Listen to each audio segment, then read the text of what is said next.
Thought Bubble Audio.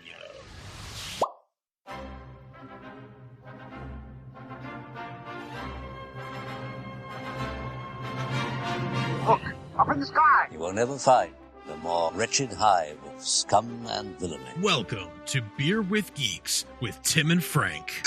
Who are you? I'm Batman. I am Iron Man. Your friendly neighborhood Spider-Man. Hi, Christopher. I'm Nero. My name is Inigo Montoya. You're a wizard, Harry. A couple of guys with a couple of beers and a whole lot of pop culture nostalgia. Make it so, number one. Ladies and gentlemen, the Beatles. Named the dog Indiana. Life finds a way. I am serious. And don't call me Shirley. Now sit back and crack open a cold one, because it's time for Beer with Geeks. It comes in paints. Shaken, not stirred. Great Scott! I was way off. I knew it started with an S, though.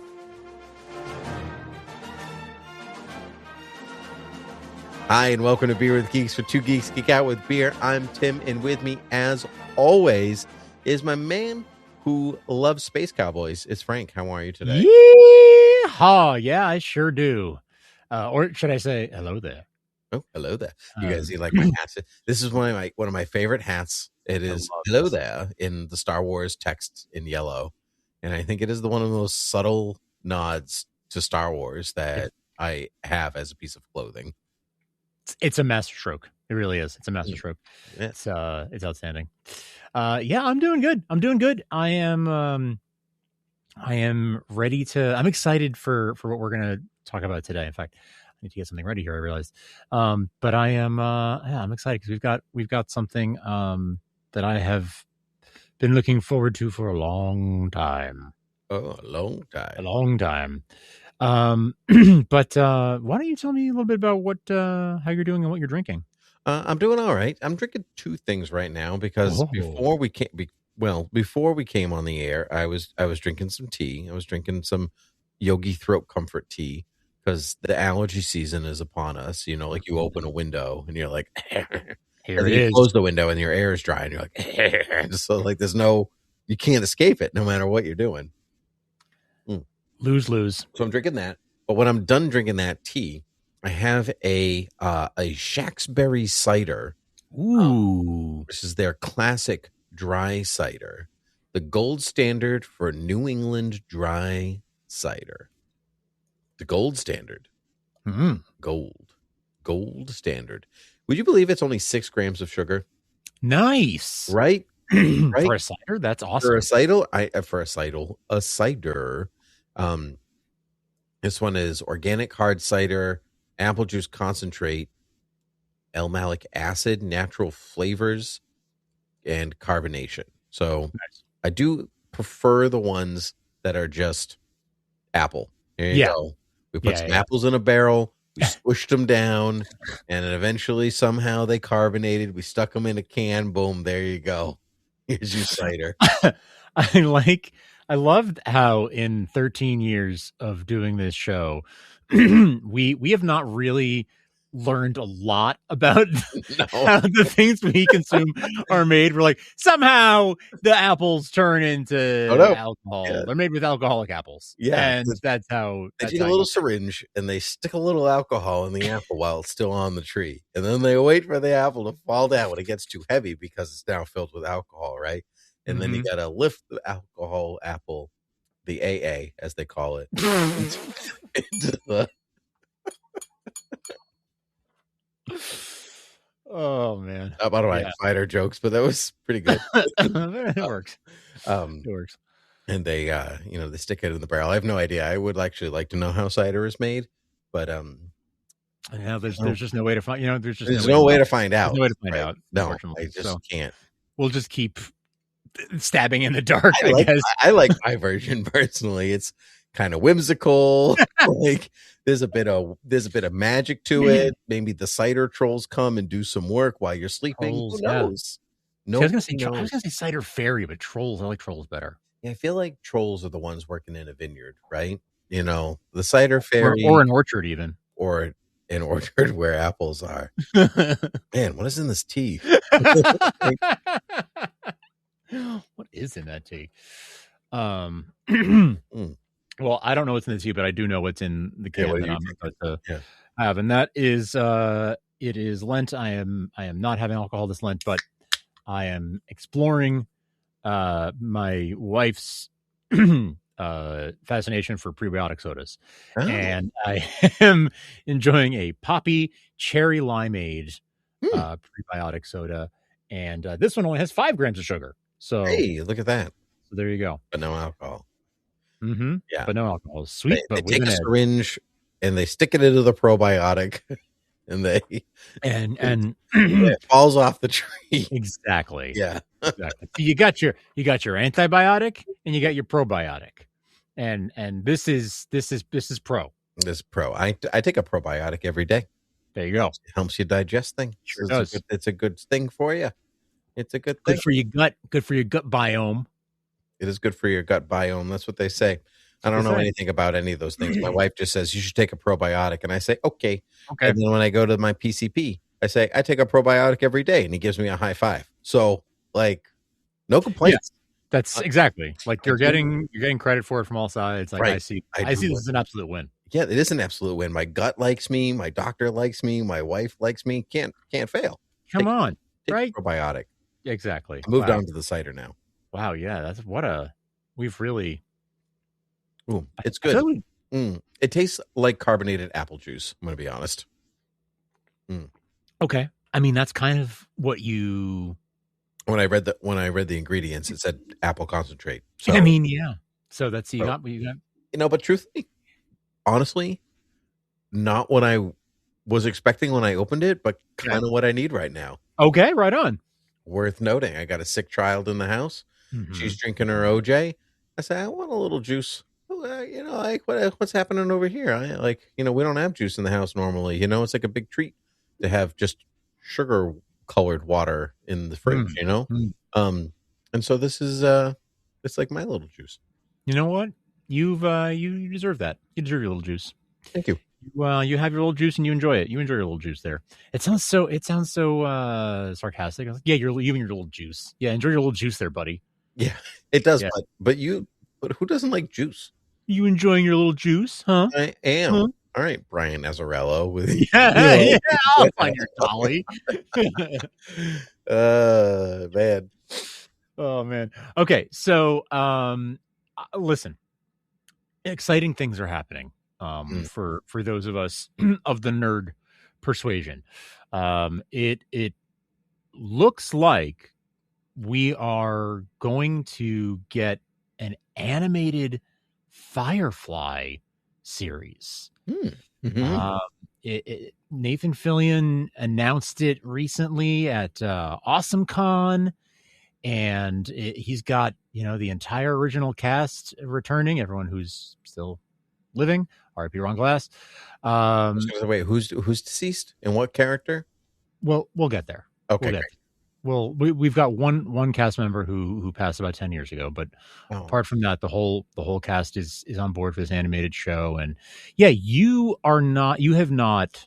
I've never seen a single full episode of Firefly.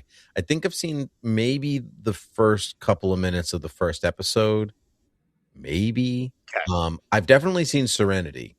Okay. Never seen Firefly. Okay. Have not seen Serenity since 2009, something like that. Okay. So going on like 15, almost 20 years of not seeing it. And that's all I got. Okay. Well, that leaves me with only one choice. Mm-hmm. I have no choice but to.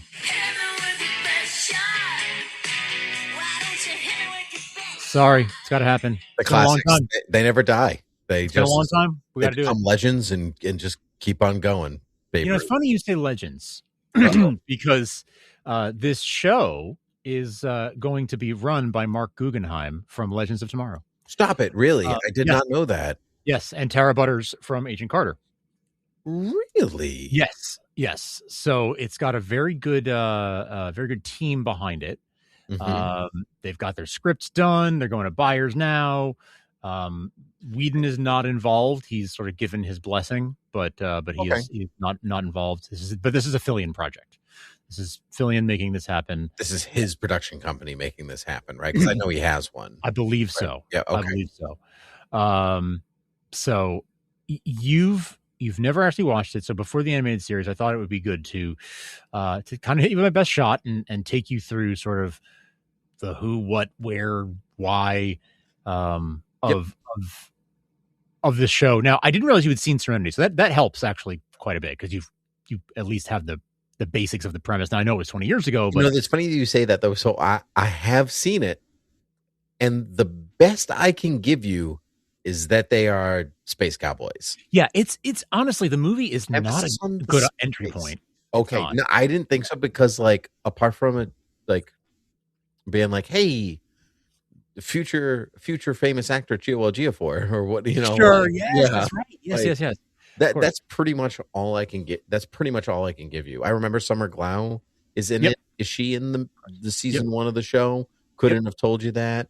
Like nothing. Like I really don't even know what the concept of the show is. Okay. Yeah. The movie doesn't help with that really. So I'm not. Oh, okay. I think you're fine for that. I remember before I ever saw the show, my sister had seen the movie and was like, that was the most confusing movie I ever saw. I have no idea what that was about. And now having gone back and watched, I'm like, oh yeah, if you hadn't seen the show, this I could see not understanding any of it. Okay, so it was a 1-season show in 2002 on Fox. This is where a lot of the nerd hatred towards the Fox network for canceling nerd shows. This is where a lot of it starts.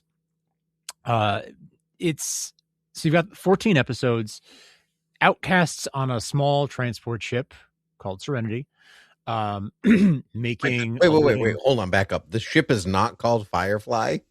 The ship is a Firefly class ship called Serenity. Oh, okay.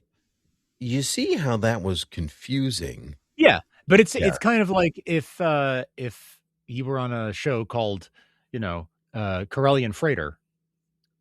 Right. And then the movie was called Millennium Falcon. Yeah. Why would you call the movie or the show Corellian Freighter in the first place? Like, why would that feels like I'm not saying it's a good idea. That sounds like that he wanted to call the show Serenity and someone said, that's a stupid name.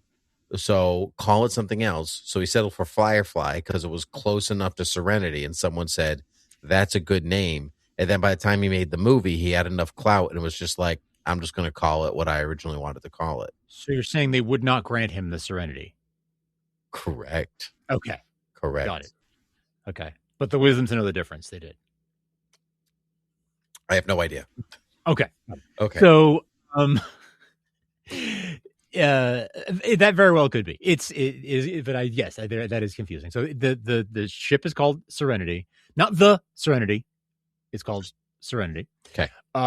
It's these outcasts on this small ship. They are out in the fringes of the galaxy, run by the government that they sort of fought and lost to. So it's sort of a post-rebellion, but the rebellion lost. The rebellion lost, and so they're living in this sort of post-rebellion question. Is world. Is it like one empire controlling the galaxy, or the universe, like Star Wars, Dune, whatever style, or? Yeah, you've got one, and you've got one central government, and the languages of this government are Cantonese and English. So it is a very interesting melding of Chinese and English everywhere. People are speaking in Chinese and English. A lot of the swearing happens in Chinese, which is how they get away with doing it on network TV, is that they yell out Chinese swears.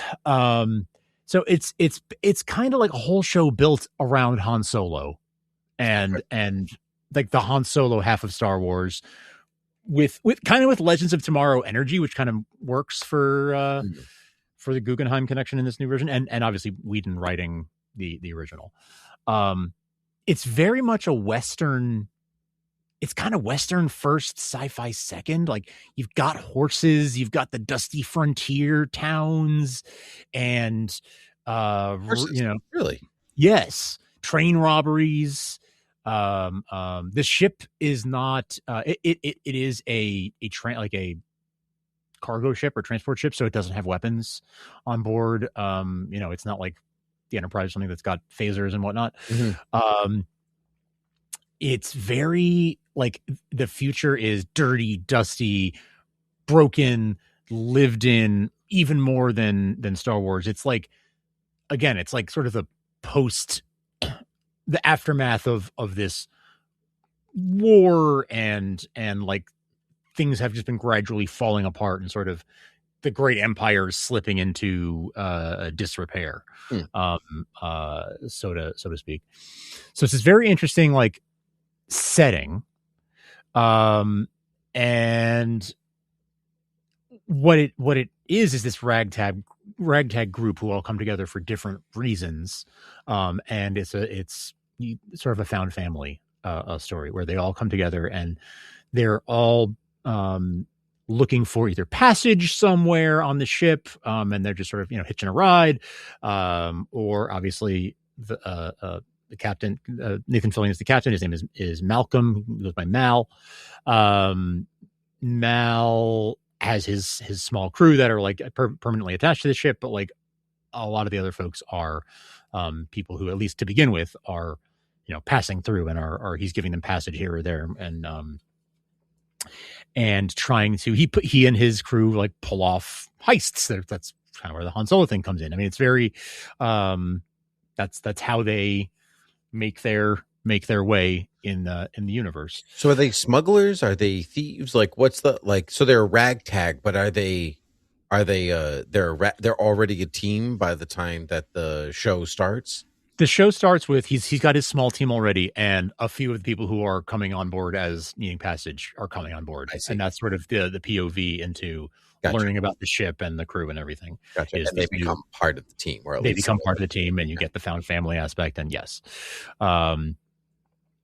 the interesting the Fox sort of sabotage thing is interesting because they aired it all out of order. They didn't like the show. They aired it completely. Remember that at some point that they aired it out of order, because that's usually how a show gets canned. Is that like it doesn't make sense to an audience, and so they go, wait, what's happening? And then they moved it around. They put it in a Saturday evening death slot, which in 2002 was like the worst thing you could do. Like, we're talking, TiVo existed, but it wasn't the major player yet. Like, people were watching it live or not at all.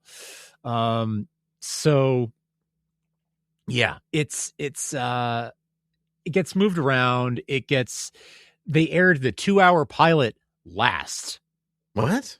They hated it so much. They hated the pilot, that they made him write a new episode to serve as a new pilot, and then they just dropped the pilot last. Just dumped it like at that point. Like, why even bother airing the show at all? I know. It managed to build a fan base because it was Whedon, right? And Buffy and Angel were on at the time. And I don't know if it was the kind of thing where I really don't know. I don't know if like someone at the studio or the network decided, well, this guy's on a hot streak, so we're gonna, if he's got a new show, we want it. But then once it was actually once they had bought the show, they no longer. Fox was not kind to him. No, because Dollhouse also suffered from. Yeah, he did get 2 seasons out of that at least. But that's true. But it's not 22 episodes either, right? It's a half season. 14 episodes, very tight. So there's not a lot of room for filler, right? Like that's one thing you don't have to worry about. It doesn't happen to like pretty good shows. That a show that's that thrown in a blender like that still has, like, the fans willed a movie into happening 3 years later, and now 25 years later almost are apparently willing a sequel series into happening. Is there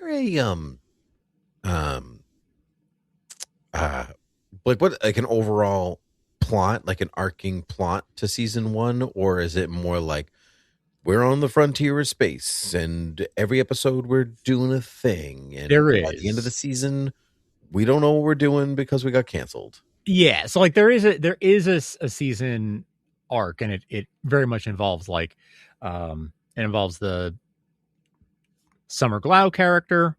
It involves the whole crew, honestly, but it it's not resolved in season 1. It's very much like it leaves you wanting more. Very much. The characters are the whole show. It really it is like there is a plot. There's great storytelling, but the characters are the thing to love about the show. Like knowing Mal is a space cowboy is one thing, but to watch him be one, it's like knowing Farm Boy saves Galaxy, but like then sure you got to watch Star Wars to really get why that's compelling. Yeah.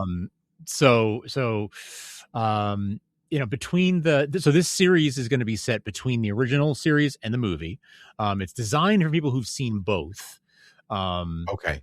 I mean, that makes sense. Yeah. It's not like it's a lot of homework to catch up on. Like it's 14 episodes and a 2-hour movie. What's the time frame between season one and the movie? That's a good question. Off the top of my head, I'm trying to remember. It's not very. It's probably about real time. It's a couple of years. So it's. I will use my. We'll use my lookup. Firefly. Although I be careful spoilers, but I'm just looking at the general timeline. There's one episode, I won't say which, that recontextualizes the whole show. Like it's one of those things where you watch the whole season and there's a bottle episode where it's like, mostly on one location, one set. And it's one of the best hours of television that there is. You'll know it when you get there. Okay. 1 hour. 1 hour, 1 year. Sorry. One year. Okay. There you go. Yeah. I was just wondering, because I know that season 2, they had said that, and you had said that it's set after season 1. Yeah. So that's a small window. It's a really small window. I mean, I guess you could do like season 2 Serenity and then season 3. Like there's no rule of having to do a whole show between. Right. You don't have to cram the whole show in between those two events. Right. I guess that's true. Yeah. It's so for me, my like personal story with it was becoming, I became interested in Dollhouse first. And in fascinating. I didn't know that. Andrew and I started that podcast, Echo Alert, about Dollhouse way back in 2009. And I knew that I needed to bone up on Whedon stuff so that I could I was going to host a podcast about a Whedon show. So I went back and watched Buffy and Angel and Firefly. And I think Firefly is my favorite of the three. Like, I mean, Buffy is without having seen many of any of those, I could have told you that Firefly is more your wheelhouse. Yeah. It is. It very much is. And it's, it is such a swashbuckling adventure. Like, it's fun. It's funny. The characters there's just enough sort of like mystery to keep you hooked. There's like terrific world building. Some of the best world building, like the way that you are dropped into this place and you are very quickly given to understand that, like, okay, this is a very Chinese culture influence. But there is still some English old world culture fused in there. It's a very fascinating fusion of those two influences. Are the main characters from Earth? Like, if we're talking like is Earth the center of the empire? If there's a Chinese, English fusion? Yes. I'm trying to remember some of the specifics, honestly, because it has been a long time since I've really gone down that rabbit hole. Sure if this was like a galaxy far, far away kind of thing. Yeah. Yeah. I mean, they use it's such the far future that names of places and things have changed a little bit, but it is our future. Okay. They talk about, they speak Cantonese and they talk about Canton. You know what I mean? Like, and that's like, they talk about that in English as if, so like things like that, where it's like the names have changed or evolved or have been more anglicized or more Cantonized over time. So you have that aspect too. It's very, it's very different in that way, and that's one of the things I find most fascinating. Is it's a different world and a different set of influences than I was used to seeing, at least 20 years ago. What would you say you're most excited about? Like if this goes through and somebody picks it up and says, "All right, yeah, let's do it." What are you excited about? Like, what are you hoping to get? I'm excited to see. So very much in the same way that I was excited for Star Wars to see them like in the cockpit of the Falcon again. I'm excited to see that crew on that ship again. I'm excited to see. I'm in a big way excited to see like what they add to the lore, because there is lore. There is, and I hesitate to get too much into it because it does get to spoiler territory very easily. Like it very quickly slides into spoiler territory, but I will say that there is a galaxy-wide sort of threat that is a big factor in the film, and I think it was beginning to be hinted at in the series, and I would like to see sort of how we get from A to B. I have the vaguest memory of one of the crew members being the threat, or being a response to the threat, or being a special thing of some kind, and that's pretty much all I could tell you. Yep. I actually do remember who it was, but I will stay spoiler free. But I don't remember why they're in or what that means or how they go about it. There's a vague memory of a Chiwetel Ejiofor's character wanting them. And that's it. That's all I got. Maybe there was a waterfall at some point. Yep. That's it. See what I mean? It's been a long time. Yeah, a long time. It's been a long time. Yeah, it's been a long time for me. It's been a long time for me too. I mean, it came out in 2005. I saw it in probably 2009, 2010. Yeah, probably 2008, 2009. So it's been a long time. I mean, I watched it again once, I think, since then. I've watched the whole series twice, seen the movie a handful of times, but it's been a long time. I think there's an exciting, like I've never really dived into it because it never went anywhere. Right. Yeah, sure. It's a 1-season show. There was a movie that I did see that I didn't really care for because I was obviously missing context. Yeah, out of context. Whatever. And so I just kind of never did anything with it. It didn't matter. But even the prospect of a animated show intrigues me enough to go back and watch it. Especially because truthfully, what actually got me, apart from, of course, your hit me with your best shot, like you would actually like this shot, like you should try it. I saw the concept art for the ship for Serenity, and I just looked so much like an 80s anime. It was so beautifully detailed and pretty. I was like, ooh, I would watch something that looks like that. That's great. Like, do I want to watch something that looks like every other like current animated show that's out there right now? Like, not really. But that one looked cool. Like that ship looked really cool.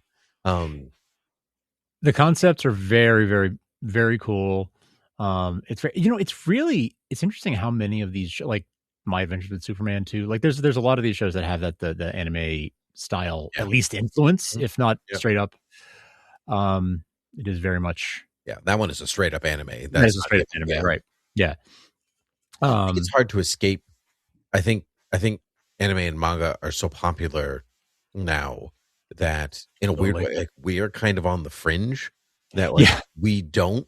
That's not really our genre, and so like we're the weird ones. We're like, I don't watch those, but I can appreciate the quality of animation. Oh gosh, caliber of long form storytelling. 100%. I appreciate those things, but anime is daunting. It's like, it's just 1,000 episodes. Like, I'm like sweating watching 14 episodes. Like, never mind 1,000. Forget that. Like that. I'm out of it. Yeah. I was just explaining that to someone recently like that. Yeah, I'm a big nerd, and I'm very much in like nerd circles and nerd communities, but like anime was one thing that just sort of missed me, or like, and like I'm very adjacent to it. I have lots of friends in that in that community, but I just never caught on for me in the same way, with a few exceptions here and there. But yeah, it is, we are the odd ones for not being more into it as a lot of our peers are. Yeah, but you know what I'm going to be into? I'm going to be into Firefly, and by that I mean I am going to give it a shot, because I think I would like to see if it does get made, if it does go through, and truthfully, it's only going to go through if people watch it, right? This announcement was geared for people to go, "Ooh, I should watch that again," exactly, right? And I should log into my Disney Plus account so I can watch it via Hulu or whatever, and so they know that you're watching it. Yeah, that's because they're like looking for a distributor, but Disney owns Firefly. So what they're really saying is, Disney, pay attention to this. Like, yes, you could be onto something, because kind of Amazon Prime kind of actually is Amazon's kind of holding on to adult animation. Yeah, like, they're the ones that actually, and Netflix, really, like, they're the ones that are really like bringing in adults into animation, and I think like Disney's actually missing that as an audience, and so I'm curious if this is something that will pique their interest. Yeah, it'd be very, very interesting to see if they. I hope they go for it. But we will see. I love that they are doing it. They're giving it the old college try, looking for buyers, and I can't imagine that they won't get one. I don't see this not happening at this point. So yeah, I mean, when they already have the showrunners, they have the scripts all done, all this stuff, it's just like down to who wants to pay to these people to record their lines, and who wants to pay somebody to make the animation. Like, I wonder if they could crowdfund this if they needed to, but anyway, that's probably not. But anyway, Frank, where can the people find us? You can find us at beerwithgeeks.com, and you can find all the links to subscribe and follow us in all the places like YouTube and Spotify and Apple and everywhere else. You can, of course, rate and review us in those places, and you can support us at patreon.com/thoughtbubbleaudio as well. And, Tim, before we just by way of wrapping up, you can look back on the Beer with Geeks website at past episodes and things. And in my getting ready for this episode, I was like, when have we talked about Firefly and Serenity over the years? And we have a handy dandy search feature on our website where you can find that. And it turns out that in episode 92, you used Firefly as a go-to example for the kind of things that you feel like you should have seen but hadn't seen yet. Fascinating. So your words, not mine. You use it as an example of, what do you mean you've never seen it? That was what you used as an example of. So there you go. And it's true. Still haven't seen it all these years later. Yeah. So, yeah. Well, that was the one time we really talked about it. I mean, it makes sense because I have not seen it. Correct. So hopefully here's to you seeing it and enjoying it, and us talking about it sometime soon. That sounds great. Well, until then, my friend, cheers.